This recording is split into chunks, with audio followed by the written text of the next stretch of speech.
Many people on this channel were looking for some good investment options जहाँ पे अच्छे returns बने, जहाँ पे अच्छी अपॉर्चुनिटीज हो। और मैंने रिसेंट टाइम्स में कई वीडियोस बनाए जिसमें मैंने बोला है कि मार्केट इन्फ्लेटेड की वजह से इन्वेस्टर्स के लिए अपॉर्चुनिटीज बहुत कम हो गई हैं, लेकिन आज के इस वीडियो में इन्वेस्टर के लिए एक अपॉर्चुनिटी है। यस,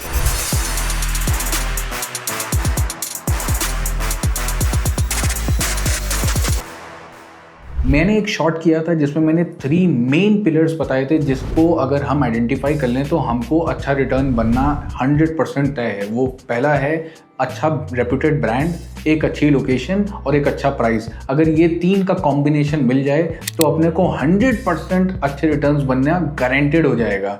तो ऐसा ही एक अच्छा ऑप्शन हमने चूज किया है। लोधा का एक न्यू लॉन्च आ रहा है सरजापुर रोड पे, और Sarjapur is the silicon valley. वैसे तो अपने आप में अगर मैं इंडिया की सिलिकॉन वैली बात करूं तो बैंगलोर है। उस बैंगलोर में भी मोस्ट हैपनिंग रोड, या जहां से बहुत अच्छी कनेक्टिविटीज हैं, जहां पे बहुत सारे आईटी पार्क्स आसपास में हैं, जहां पूरी माइक्रो मार्केट बन चुकी है, पीक आवर्स में अच्छा खासा कंजेशन होता है। तो ये सारे साइन दिखाते हैं कि उस रोड पे कितना पॉपुलेशन ट्रैवल होती है, कितने वहाँ पे पार्क्स हैं, कितनी रेजिडेंशियल कॉलोनीज हैं। उस एरिया पे बिरला, एसजेआर, गोदरेज, शोभा जैसे रेप्यूटेड प्लेयर्स हैं जो ऑलरेडी उस एरिया पे अपने प्रोजेक्ट्स को डिलीवर कर चुके हैं।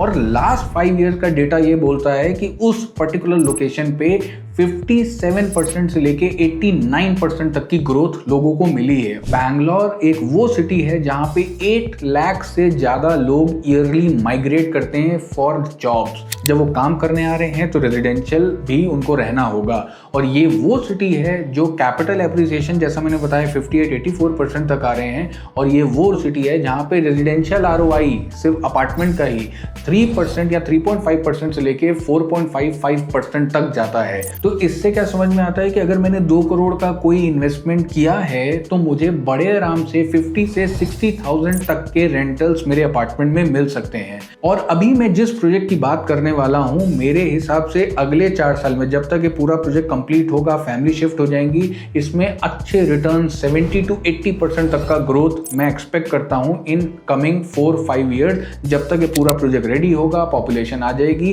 क्योंकि इस प्रोजेक्ट में ये लगभग 19 एकर्स का प्रोजेक्ट है। इसमें 3 BHK के 3 साइज के ऑप्शंस मुझे मिलते हैं। स्टार्टिंग प्राइस 1,79 लाख रुपीस है। सरजापुर, जैसा कि मैंने बताया, बहुत हॉट रोड है। यहाँ पे IT हब से बहुत एक्सीलेंट कनेक्टिविटी है, जैसे व्हाइट फील्ड, मरथली, इलेक्ट्रॉनिक सिटी, यहाँ से आपको कनेक्टिविटी बहुत स्ट्रांग मिलती है। इसके साथ में जो इंफ्रास्ट्रक्चर डेवलपमेंट इस एरिया के आसपास में आ रहा है, जिसकी वजह से ट्रैफिक का कंजेशन कम हो।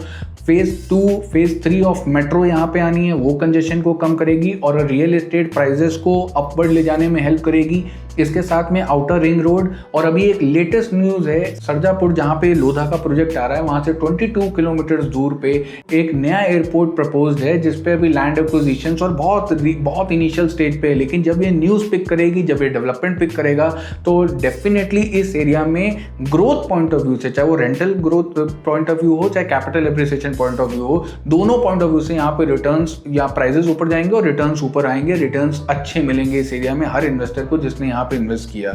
और मैं हमेशा से मानता हूं कि डेटा बोलता है। तो अगर मैं सरजापुर लोकेशन का डेटा पिछले 10 साल का निकाल के देखूं तो मुझे बहुत स्ट्रांग दिखता है, because of connectivity to other part of the city, because of the infrastructure development जो गवर्नमेंट वहां पे प्लान कर रही है, और साथ ही साथ ये प्राइस रेंज, बैंगलोर का प्राइस रेंज, वैसे तो पूरे इंडिया का प्राइस रेंज बड़ा है, टियर 2 मार्केट हो या टियर 3 मार्केट हो, लेकिन टियर 1 मार्केट में स्पेशली बैंगलोर का जो रेट जिस तेजी से वहां पे 2.53 करोड़ से बहुत नॉर्मल चीज हो गई, बल्कि 4.5 करोड़ के अपार्टमेंट आ रहे हैं। वहीं पे 3 BHK लगभग 1.8 करोड़ से स्टार्टिंग में मिल जाए, और बड़े 3 BHK के ऑप्शंस लगभग 2.5-2.7 करोड़ की रेंज में मिल जाए, ब्रांड लोधा हो, तो मुझे यहाँ अपॉर्चुनिटी दिखती है।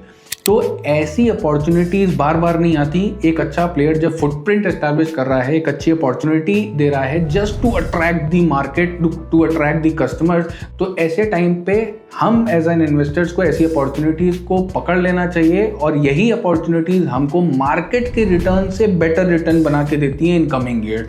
तो मुझे तो ये फील हो रहा है कि as an end user and as an investor इस लोकेशन में बहुत दम है। गवर्नमेंट इंफ्रास्ट्रक्चर सपोर्ट करते हैं, ऑलरेडी माइक्रो मार्केट एस्टैब्लिश है, सिर्फ और सिर्फ एक दो प्रॉब्लम्स हैं वो कंजेशन को लेके, वाटर सप्लाई को लेके, लेकिन मुझे लगता है कि आने वाले टाइम में ये भी दूर हो जाएंगे। अभी अगर बुकिंग प्रोसेस की बात करें तो EOIs स्टार्ट हो चुके हैं। तो EOIs कैसे करना है, आपको नीचे दिए गए नंबर पे आप कनेक्ट करते हो तो टीम आपको पूरी हेल्प करेगी, और टीम आपको साइट विजिट से लेके बुकिंग तक की सारी चीज़ों पे गाइड करेगी। हमने साल के शुरुआत में बोला था ये साल इन्वेस्टमेंट अपॉर्चुनिटीज़ के लिए कम होगा, इसीलिए हम अपना हॉरिजन जो है हम पूरा बड़ा कर रहे हैं। हम सिर्फ लखनऊ तक ही इन्वेस्टमेंट अपॉर्चुनिटीज़ नहीं लेकर के आएंगे, हम लखनऊ के बाहर भी अच्छी इन्वेस्टमेंट अपॉर्चुनिटीज़ लेकर आएंगे, और ये मेरे लिए एक बहुत अच्छी इन्वेस्टमेंट अपॉर्चुनिटी है। मुझे बैंगलोर में दिखी, एक अच्छे ब्रांड के साथ दिखी। तो इस तरीके की अपॉर्चुनिटीज़ क्या आप भी अपने लिए एक्सप्लोर कर रहे हैं तो प्लीज़ कमेंट सेक्शन में बताएं। और आपको क्या लगता है सरजापुर रोड के बारे में, आपको क्या लगता है बैंगलोर एज अ सिटी के बारे में, एंड सेकेंडली आप भी क्या कोई इन्वेस्टमेंट अपॉर्चुनिटी एक अच्छे मेट्रो में ढूंढ रहे हो जो आपको लगता है बहुत अच्छी है और हम तक नहीं पहुंची है, तो वो भी कमेंट सेक्शन में जरूर बताएं। उसको हम कवर करेंगे और मैक्सिमम लोगों तक पहुंचाने की कोशिश करेंगे,